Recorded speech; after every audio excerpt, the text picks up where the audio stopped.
Mind set study में आप सभी का स्वागत करता हूं। क्लास 10th प्रश्नवाली 6.4 है। क्वेश्चन 4 है, यदि दो समरूप त्रिभुजों के क्षेत्रफल बराबर हो तो सिद्ध कीजिए कि वे त्रिभुज सर्वसम होते हैं। तो देखिए यहाँ पे समरूप और सर्वसम किसको कहते हैं, थोड़ा सा ये समझा देते हैं, उसके बाद क्वेश्चन को हल करते हैं। देखिए हम लोग समरूप किसको कहते हैं, समरूप और सर्वसम।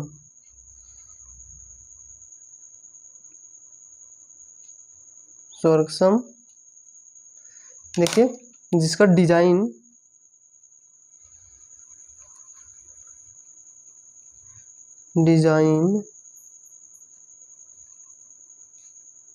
एक जैसा हो,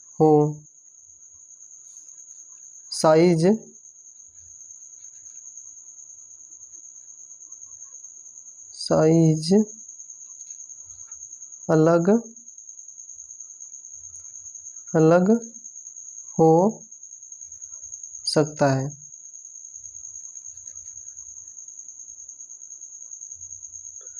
और देखिए सर्वसम में डिजाइन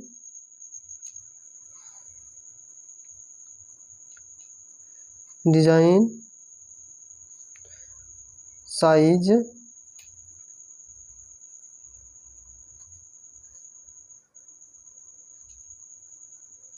दोनों बराबर।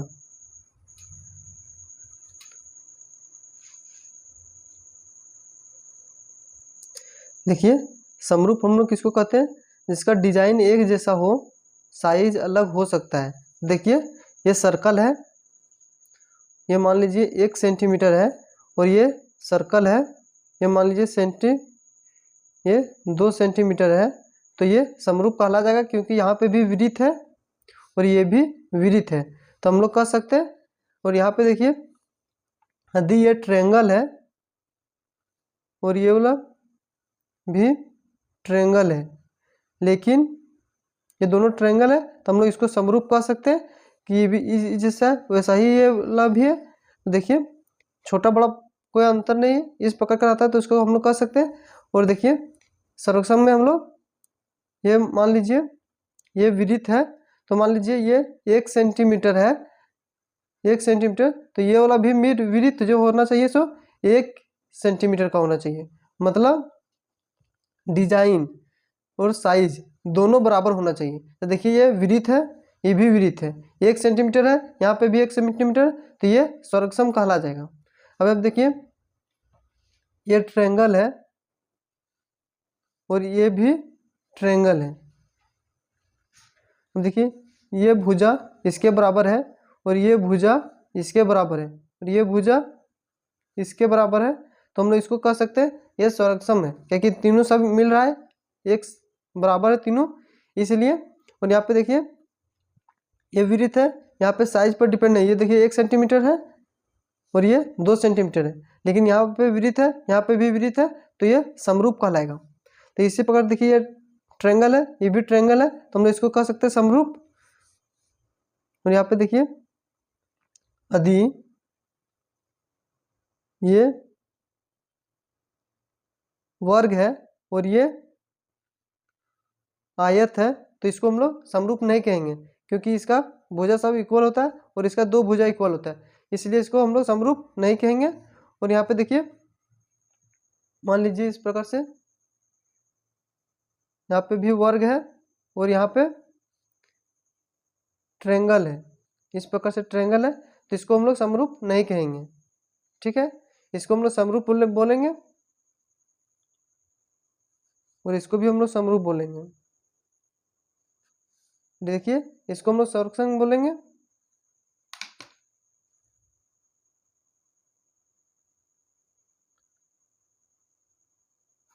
देखिए इसको सर्वसम बोलेंगे और इसको भी सर्वसम बोलेंगे।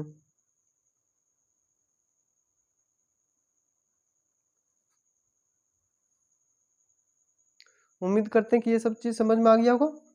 अब चलिए क्वेश्चन को सॉल्व करते हैं। देखिए ये वाला भुजा हम लोग इसको इस प्रकार से इक्वल दिखा देंगे और इसको इस प्रकार से इक्वल दिखा देंगे और इसको इस प्रकार से इक्वल दिखा देंगे, समरूप हो जाएगा, ये सर्वसम हो जाएगा। क्योंकि सर्वसम का होता है ए बी भुजा और डी ई भुजा इक्वल और बी सी और ई एफ इक्वल होना चाहिए और ए सी बटा डी एफ इक्वल होना चाहिए। तो हम लोग चलिए हल करते हैं। देखिए 4 का है हल दिया है त्रिभुज ए बी सी समरूप है त्रिभुज डी ई एफ, ये क्वेश्चन में दिया है, तथा त्रिभुज ए बी सी का क्षेत्रफल बराबर हो जाएगा त्रिभुज डी ई एफ का क्षेत्रफल। देखिए सिद्ध करना है, सिद्ध करना है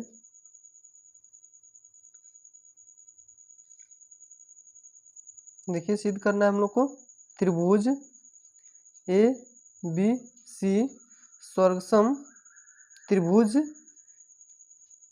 डी ई एफ, ये हम लोग को सिद्ध करना है। अब देखिए त्रिभुज ए बी सी का क्षेत्रफल, देखिए त्रिभुज डी ई एफ का क्षेत्रफल। देखिए जब त्रिभुज ए बी सी समरूप रहता है त्रिभुज डी ई एफ, तो हम लोग जानते हैं कि ए बी बटा डी ई और ए सी बटे डी एफ और बी सी बटा ई एफ। देखिए उस प्रकार से हम लोग लिखते हैं कि ए बी बटा डी ई का होल स्क्वायर हो जाएगा बराबर होगा बी सी बटा ई एफ का होल स्क्वायर बराबर होगा ए सी बटे डी एफ का होल स्क्वायर। ये परिमेय 6.6 से भी हम लोग जानते हैं। अब देखिए जिसका क्षेत्रफल बराबर होगा उसको हम लोग लिख सकते हैं त्रिभुज ए बी सी का क्षेत्रफल, और यहाँ पे फिर लिखेंगे त्रिभुज ए बी सी का क्षेत्रफल। क्योंकि ये सब भुजा बराबर है तो हम लोग ये लिख सकते हैं ए बी सी का क्षेत्रफल। देखिए यहाँ पे लिखेंगे ए बी का स्क्वायर और डी ई का स्क्वायर, और यहाँ पे लिखेंगे बी सी का स्क्वायर और ई एफ का स्क्वायर, और यहाँ पे ए सी का स्क्वायर और डी एफ का स्क्वायर। इसको इस प्रकार से तोड़ दिए और यहाँ पे देखिए ये और ये कट जाएगा क्योंकि सेम है, और यहाँ पे देखिए ए बी रूट, देखिए ए बी स्क्वायर बराबर डी ई का स्क्वायर, हम लोग रूट दे रहे हैं बी सी का स्क्वायर इक्वल होगा ई एफ का स्क्वायर और ए सी का स्क्वायर बराबर होगा डी एफ का स्क्वायर। अब देखिए जब ये रूट रहता है तो इस प्रकार से कट जाएगा, ये वाला कट जाएगा और ये रूट से कट जाएगा, तो इसी प्रकार से ये सब कट जाएगा। क्योंकि हम लोग जानते हैं जोड़ घटाव गुना हम लोग कर सकते हैं क्योंकि ये समीकरण बन जाता है, तो हम लोग जानते हैं कि दोनों तरफ से एक ही करके काट सकते हैं इस प्रकार से रूट देके, तो सब में रूट देके हम लोग इस प्रकार से काट देंगे, तो ये भी रूट कट जाएगा और ये भी कट जाएगा। तो यहाँ पे आएगा देखिए यहाँ पे आएगा ए बी बटा डी ई और यहाँ पे आएगा बी सी, देखिए ए बी बराबर है डी ई और बी सी बराबर है ई एफ और ए सी बराबर हो जाएगा डी एफ। अब देखिए ये सब बराबर हो जाएगा, तो हम लोग कह सकते हैं कि त्रिभुज ए बी सी सर्वसम है त्रिभुज D E F S S समरूपता से।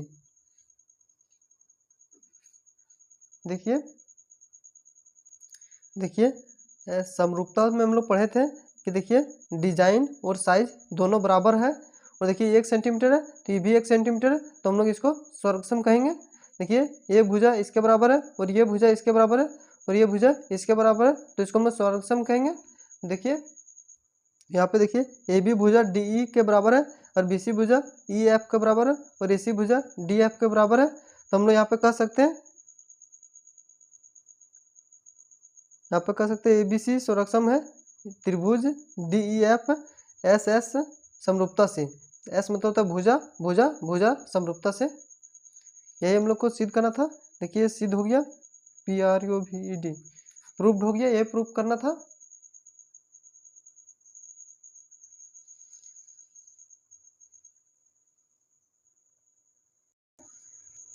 देखिए 5 का एक त्रिभुज ABC की भुजाओं भुजा AB और भुजा कॉमा दिया भुजा BC, फिर देखिए और CA के मध्य बिंदु क्रमशः होता है मतलब एक जैसा। देखिए AB के मध्य बिंदु D है और BC के मध्य बिंदु E है और CA का मध्य बिंदु F है, तो त्रिभुज DEF, देखिए DEF इस प्रकार से एक त्रिभुज बन रहा है। और त्रिभुज ABC के क्षेत्रफलों का अनुपात ज्ञात कीजिए। इसका क्षेत्रफल का अनुपात ज्ञात करना बोला है, तो चलिए इसको सॉल्व करेंगे। देखिए 5 का हम लोग हल करेंगे। दिया है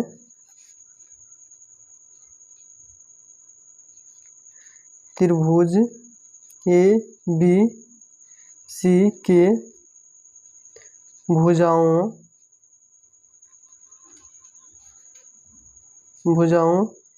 AB, BC और CA के मध्य बिंदु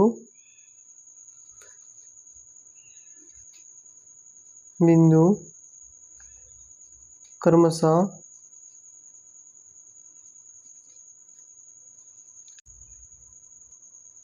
D, E और F है।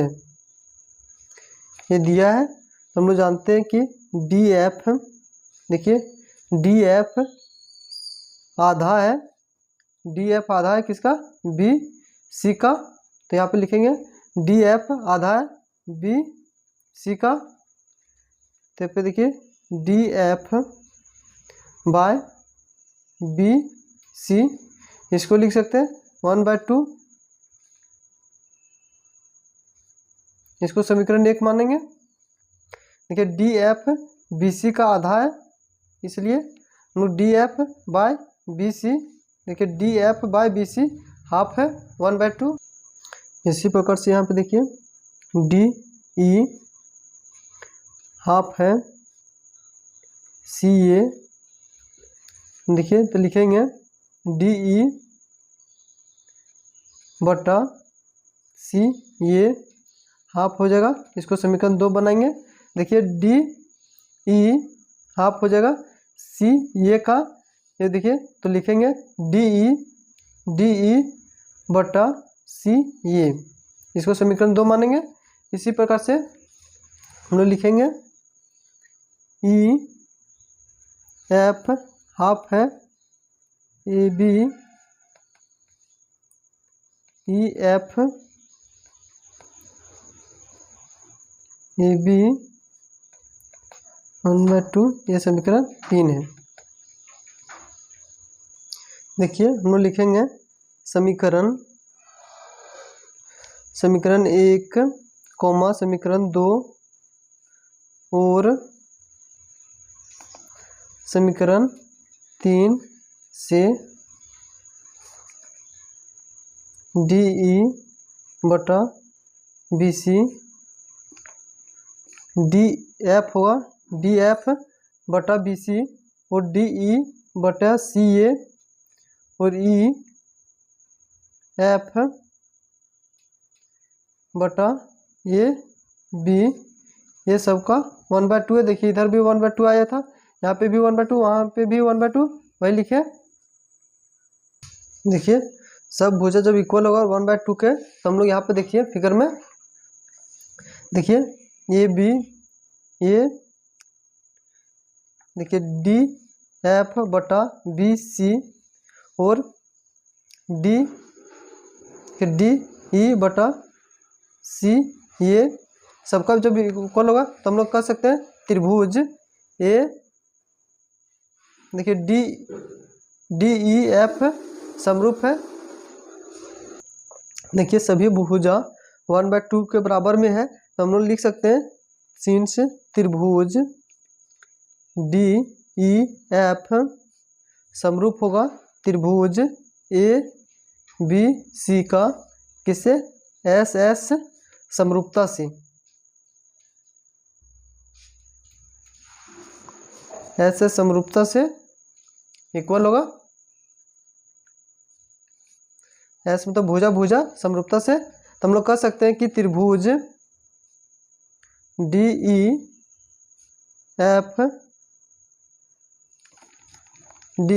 का क्षेत्रफल और बटा त्रिभुज ए बी सी का क्षेत्रफल।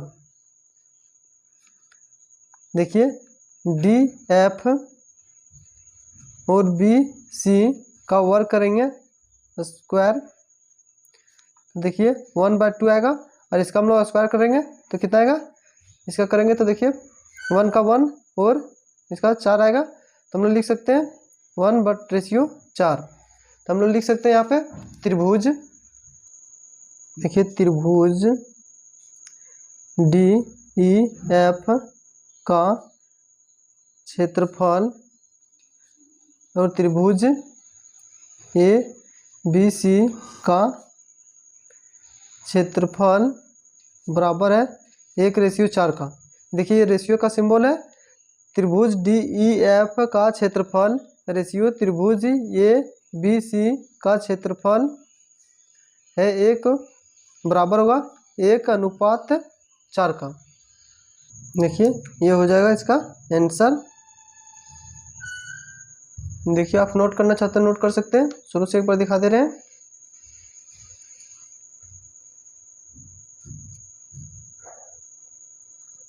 सिक्स का प्रश्न है, सिद्ध कीजिए कि दो समरूप त्रिभुजों के क्षेत्रफलों का अनुपात इसकी संगत माध्यिकाओं के अनुपात का वर्ग का होता है। देखिए सिद्ध कीजिए कि दो समरूप त्रिभुजों के क्षेत्रफलों का अनुपात उनकी संगत माध्यिकाओं के अनुपात का वर्ग का होता है।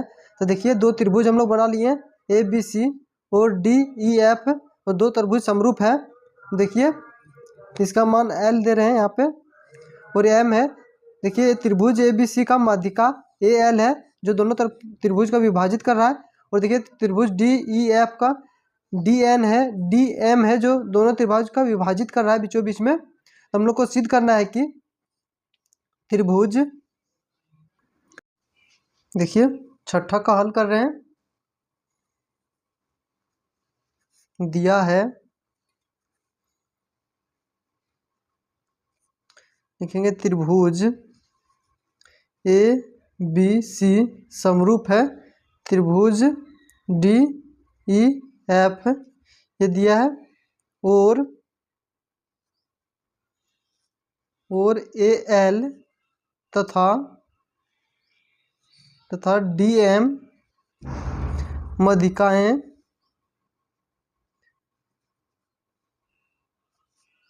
मध्य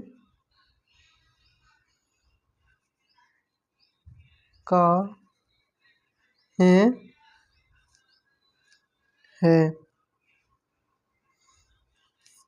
सिद्ध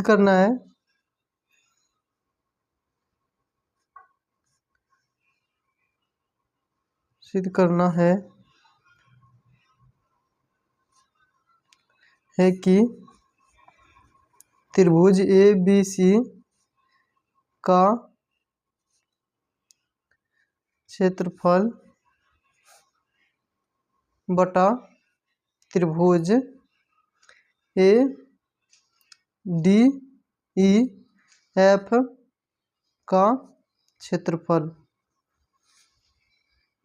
देखिए इक्वल है ए एल बटा डी एम का होल स्क्वायर।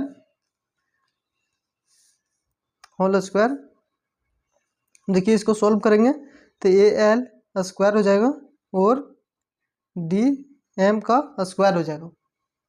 देखिए 6 का हल दिया है, त्रिभुज ए बी समरूप है त्रिभुज डी ई एफ। देखिए त्रिभुज ए बी सी समरूप है डी ई एफ त्रिभुज, और ए एल तथा डी एम मध्यिकाएं हैं। देखिए ए एल और डी एम ये मध्यिकाएं हैं। सिद्ध करना है कि त्रिभुज ए बी सी, ये त्रिभुज ए बी सी का क्षेत्रफल और त्रिभुज डी ई एफ का क्षेत्रफल A L by D M का whole square A L square बटा डी एम स्क्वायर। देखिए प्रमाण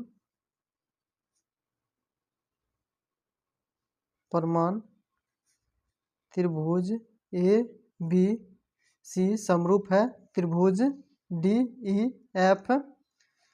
देखिए समरूप है तो हम लोग कह सकते हैं कि कौन बी इक्वल होगा कौन ई का, तो वही लिखेंगे कौन बी इक्वल होगा कौन ई का, क्योंकि समरूप त्रिभुज है इसलिए। अब देख लीजिए यहाँ पे इसका आधा है तो ये परपेंडिकुलर है बीसी का, तो इसको हम लोग 90 डिग्री दे सकते हैं यहाँ पे, और यहाँ पे भी 90 डिग्री दे सकते हैं। तो हम लोग लिखेंगे, देखिए त्रिभुज ए बी बटा डी बी ये लिख सकते हैं क्योंकि ये त्रिभुज दोनों समरूप है इसलिए सभी भुजा इक्वल होता है, इसके अनुसार से भी लिख सकते हैं। तो देखिए बी सी बटा ई एफ लिख सकते हैं।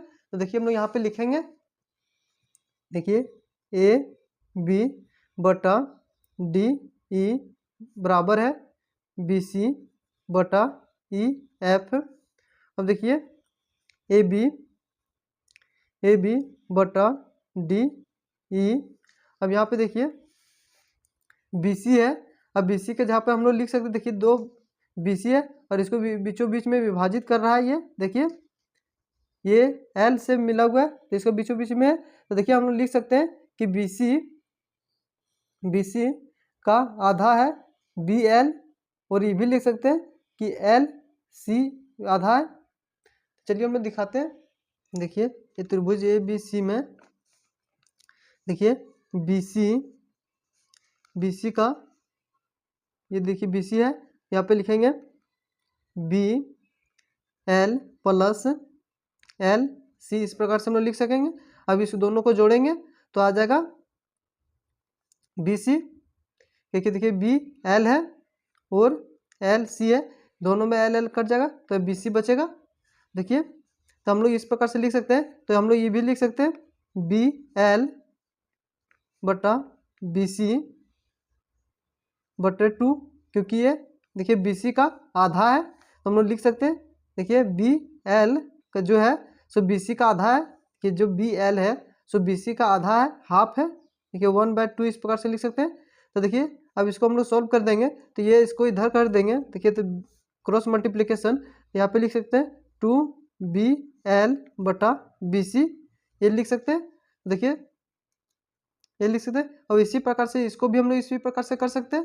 तो देखिए हम लोग लिखेंगे यहाँ पे देखिए BC के यहाँ पे लिखेंगे 2BL और यहाँ पे लिखेंगे 2EM, और देखिए ये 2 कट जाएगा और यहाँ पे बचेगा AB बटा DE बराबर होगा BL बटा EM। ये समीकरण 2 है। इस प्रकार से हम देखिए समीकरण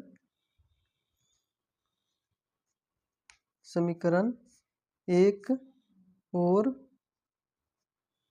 2 से देखिए समीकरण 1 में कौन बी इक्वल है कौन ई का। अब देखिए ए बी बटा डी ई, देखिए फिगर में ए बी बटा डी ई और एंगल बी एल बटा ई एम है।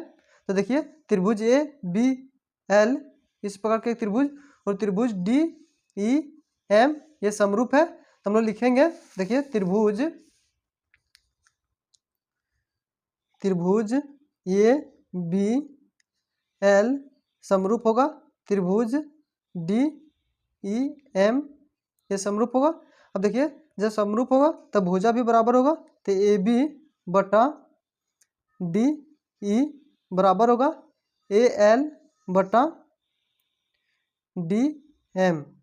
अब देखिए हम लोग को ये सिद्ध करना है त्रिभुज यहाँ पे देखिए ए एल स्क्वायर और डी एम स्क्वायर और त्रिभुज ए बी सी का क्षेत्रफल और त्रिभुज डी ई एफ का क्षेत्रफल, इसमें हम लोग जाएंगे। देखिए अब त्रिभुज ए बी सी का क्षेत्रफल देखिए बटा त्रिभुज डी ई एफ का क्षेत्रफल देखिए ए बी बटा डी ई का होल स्क्वायर होता है। अब देखिए ये इक्वल है तो हम लोग यहाँ पे लिख सकते हैं ए एल बटा डी एम का होल स्क्वायर। अब हम लोग इसको तोड़ देंगे, देखिए ए एल स्क्वायर बटा डी एम का स्क्वायर ये सिद्ध हुआ।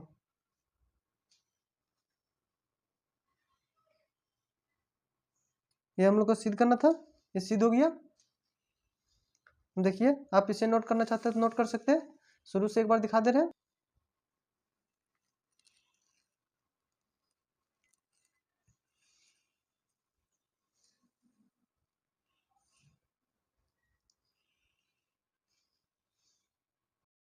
देखिए 7वां प्रश्न है, सिद्ध कीजिए कि एक वर्ग की किसी भुजा पर बनाए गए समबाहु त्रिभुज का क्षेत्रफल उसी वर्ग के एक विकर्ण पर बनाए गए समबाहु त्रिभुज के क्षेत्रफल का आधार होता है। तो जो दिया है उसको लिखेंगे, उसके बाद सिद्ध करेंगे।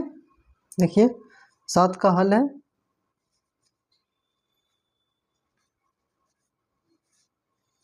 दिया है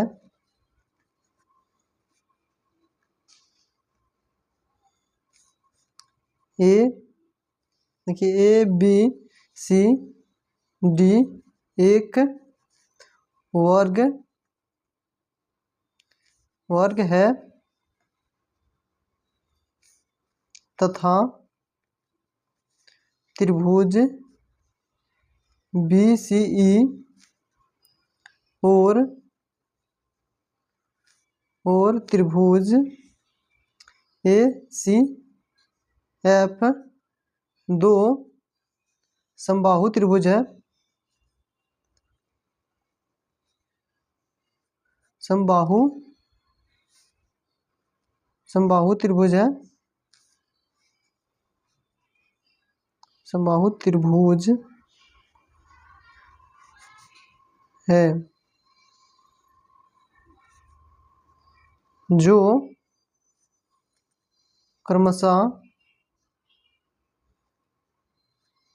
क्रमशः भुजा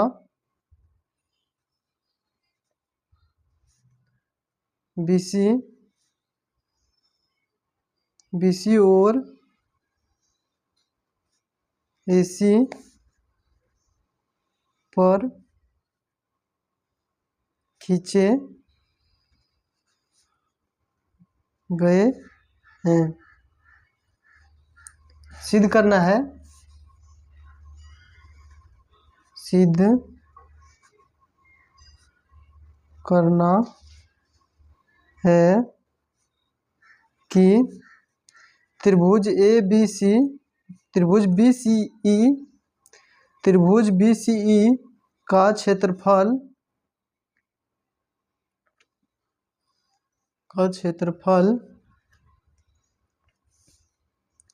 1/2 त्रिभुज ACF का क्षेत्रफल का बराबर होता है।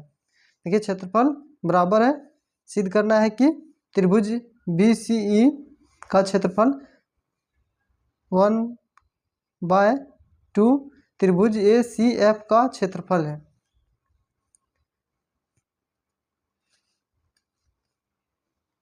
देखिए देखिए 7 का हल दिया है। ABCD एक वर्ग है। देखिए ABCD एक वर्ग है तथा त्रिभुज BCE और त्रिभुज ACF दो समबाहु त्रिभुज है। देखिए समबाहु त्रिभुज किसको कहते हैं? जिसका तीनों कोण बराबर होता है और कोण 60 डिग्री तीनों कोण बनाता है, उसे हम लोग समबाहु त्रिभुज कहते हैं। देखिए दो समबाहु त्रिभुज दिया है, BCE और ACF, ये समबाहु त्रिभुज है।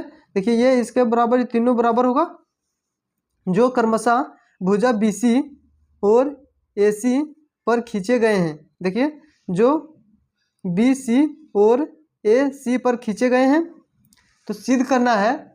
देखिए सिद्ध करना है कि त्रिभुज BCE, देखिए त्रिभुज BCE का क्षेत्रफल बराबर होगा 1/2 त्रिभुज ACF का।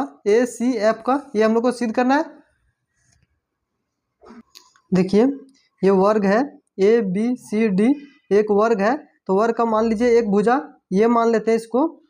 देखिए इसको ये मान लेते हैं, तो वर्ग का हम लोग जानते हैं चारों भुजा इक्वल होता है। देखिए तो इसका भी ये हो जाएगा, इसका भी ये हो जाएगा, इसका भी ये हो जाएगा। और हम लोग जानते हैं कि समबाहु त्रिभुज का तीनों भुजा इक्वल होता है। तो देखिए जब ये एक हो जाएगा तो ये भी ये हो जाएगा, ये भी ये हो जाएगा। और देखिए ये भी समबाहु त्रिभुज है, तो इसका भी ये हो जाएगा, ये भी ये हो जाएगा। इस प्रकार से हो जाएगा। अब देखिए हम लोग AC का विकर्ण निकालेंगे, तो चलिए हम लोग इस AC का विकर्ण निकालते हैं। अब देखिए यदि हम लोग इस त्रिभुज में इसका AC का विकर्ण हम लोग निकालते हैं, तो देखिए हम लोग को पता चल जाएगा कि इसका और इसका मान निकल जाएगा। तो चलिए हम लोग आगे इसका निकाल लेते हैं। तो देखिए हम लोग जानते हैं चूंकि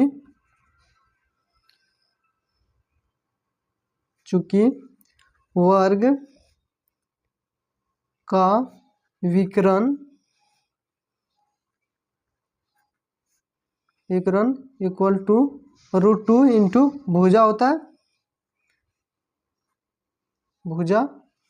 अब देखिए हम लोग √2, यहाँ पे √2 है, और देखिए भुजा हम लोग क्या माने, ये माने, तो ये लिखेंगे। अब इसको सॉल्व करेंगे तो क्या आएगा, √2 ये भुजा, देखिए √2 ये भुजा आएगा। तो हम लोग लिख सकते हैं, देखिए त्रिभुज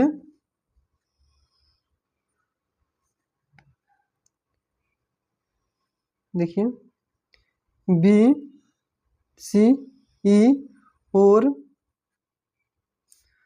त्रिभुज ACF समबाहु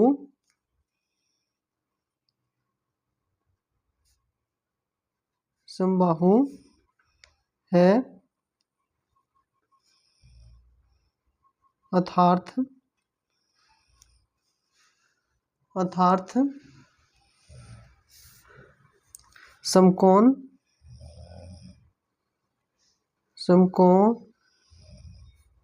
समकोणीय है।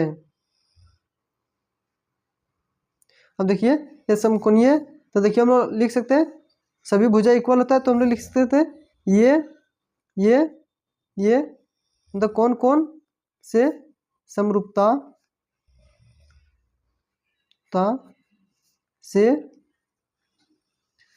से त्रिभुज, देखिए त्रिभुज BCE समरूप होगा त्रिभुज ACF, ये समरूप होगा।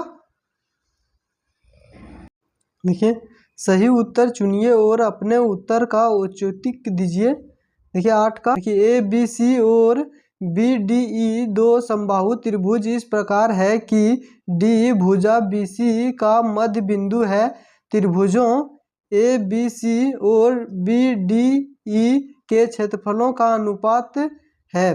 देखिए ऑप्शन दे दिया हुआ है, इसमें से कौन सही है, इसका उत्तर हम लोग को सही लगाना है। चलिए इसको सॉल्व करते हैं। देखिए 8 का हल है दिया है त्रिभुज ए बी सी और त्रिभुज बी डी ई समबाहु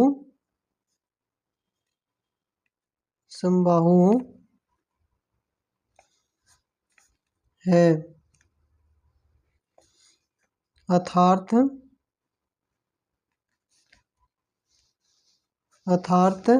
समकोणीय ये समरूपता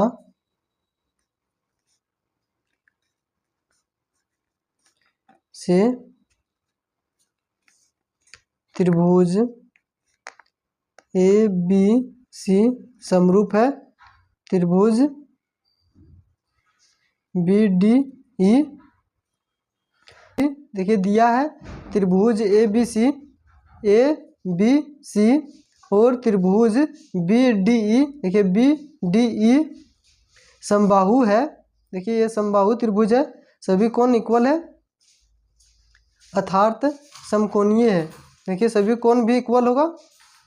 ये समरूपता से हम लोग कह सकते हैं कि त्रिभुज ए बी सी समरूप है त्रिभुज बी डी ई। हम लोग कह सकते हैं त्रिभुज ए बी सी समरूप है त्रिभुज बी डी ई। सिंस त्रिभुज ए बी सी का क्षेत्रफल बटा त्रिभुज बी डी ई का क्षेत्रफल। देखिए बी सी का स्क्वायर बटे बी डी का स्क्वायर। बी सी को देखिए बीचों बीच में डी विभाजित कर रहा है तो मैं लिख सकते हैं बी डी। देखिए बी डी बराबर है डी सी का। इस प्रकार से लिख सकते हैं बी डी जो है सो बी सी का आधा है, वही लिखिए। अब देखिए यहाँ पे क्रॉस मल्टीप्लिकेशन कर देंगे हम लोग। तो यहाँ पे देखिए जब क्रॉस मल्टीप्लिकेशन हो जाएगा तो ये देखिए बी डी तो 2 BD बटा BC हो जाएगा। तो देखिए BC के जहाँ पर हम लोग लिख सकते हैं 2BD। चलिए हम लोग लिखेंगे 2BD। यहाँ पे देखिए लिखेंगे 2BD बटे BD। अब देखिए इसका स्क्वायर कर देंगे तो यहाँ पे देखिए 2 का स्क्वायर करेंगे तो कितना आएगा 4 आएगा 4BD और यहाँ बटे BD। अब देखिए ये BD कट जाएगा तो यहाँ पे कितना बचेगा 1। तो यहाँ कितना आएगा 4:1 आ जाएगा। देखिए ये आंसर हो जाएगा। देखिए अब ऑप्शन में देखेंगे 4:1 दिया है कि नहीं। यहाँ पे देखिए 4:1 दिया हुआ है option C.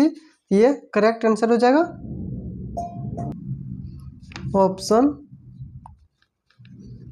Option C answer है। 9 का 2 समरूप त्रिभुजों की भुजाएं 4:9 के अनुपात में है। इन त्रिभुजों के क्षेत्रफलों का अनुपात है। देखिए ऑप्शन दिया हुआ है, अब कौन सा सही है इसमें हम लोग चेक करेंगे बना के सॉल्व करके। चलिए इसको हल करते हैं। देखिए 9 का हल है दिया है देखिए ए बी सी समरूप है त्रिभुज डी ई एफ। ये समरूप त्रिभुज है। तो देखिए त्रिभुज ए बी सी का क्षेत्रफल बटा त्रिभुज डी ई एफ का क्षेत्रफल। देखिए तो यहाँ पे लिख देते हैं बी सी बटे ई एफ होगा। अब देखिए त्रिभुज है ए बी सी समरूप है डी ई एफ। ये समरूप है दिया हुआ है। अब देखिए हम लोग इसका क्षेत्रफल दे दिया ए बी सी का क्षेत्रफल और DEF का क्षेत्रफल देखिए BC/EF होगा और इसका रेशियो दिया है 4, रेशियो 9, ये दिया हुआ क्वेश्चन। तो यहाँ पे देखिए BC के जगह पे 4 लिखेंगे, यहाँ पे देखिए स्क्वायर है, स्क्वायर लिखेंगे, इसका 4 है और यहाँ पे 9 है तो 9 लिखेंगे। अब इसका स्क्वायर कर देंगे तो देखिए इसका स्क्वायर करेंगे तो 16 आ जाएगा और इसका स्क्वायर करेंगे तो 81 आ जाएगा। तो देखिए इसका आ जाएगा आंसर 16/81, ये हो जाएगा आंसर। देखिए अब ऑप्शन में देखते हैं। देखिए ऑप्शन में 2/3, ऑप्शन बी में 4/9 है, ऑप्शन सी में 81/16 है, ये नहीं होगा। देखिए ऑप्शन डी ये करेक्ट आंसर हो जाएगा, ऑप्शन सी। देखिए जब भी इस प्रकार का प्रश्न रहेगा तो आप शॉर्ट ट्रिक से निकाल सकते हैं इसको। जब भी दो समरूप त्रिभुज दिया रहेगा तो इसका स्क्वायर कर दीजिएगा तो आ जाएगा। देखिए 4 का स्क्वायर कर देंगे 16 आएगा और 9 का स्क्वायर कर देंगे 81 आ जाएगा। तो डायरेक्ट इसी से आंसर मार सकते हैं।